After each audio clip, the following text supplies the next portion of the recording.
তো তোমাদের সাথে আমি আজকে আবার জন্মদিন বাড়ির খাবার মেনু নিয়ে নিয়ে চলে আসলাম। তো মেনু কার্ডটা তোমাদের ফার্স্টে সবাইকে আমি দেখিয়ে দিলাম। তোমরা যারা আমার পার্ট ওয়ানটা দেখোনি তারা অবশ্যই গিয়ে দেখে এসে। ফার্স্টে পড়ে গেছিলো ভাতে ভেটকি মাছের পাতুরি। আমার জানি না কেন অতটা ভালো লাগেনি। তারপরে যেটা ছিল রাধা বল্লভী, ওয়াও, খেতে জাস্ট ওয়াও ছিল। আমি এটা দুটো নিয়েছিলাম। এখন তোমাদের ভয়েস ওভার দিচ্ছে, আমার দেখে লোভ লাগছে, আমার এতটা ভালো লেগেছিল।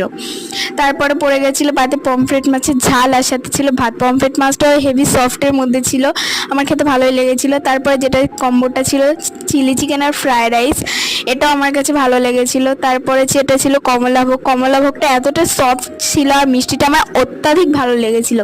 আর লেমনের খুব সুন্দর একটা ফ্রেশ ছিল, যেটা আমি দুটো নিয়েছিলাম, আমার এতটা ভালো লেগেছিলো। তারপরে ছিল সরপুরিয়া, সরপুরিয়াটা আমার জানি না কেন অতটাও ভালো লাগেনি, গলাটা এঁটে যাচ্ছিলো আমার খেয়ে, তা আমার একটু ভালো লাগেনি। তারপর শেষ পাতে ছিল একটা কর্নেটো আইসক্রিম। সব খাওয়া দাওয়া শেষ করে আমরা বাড়ি চলে আসলাম। তো আজকের ভিডিওটা এইখানে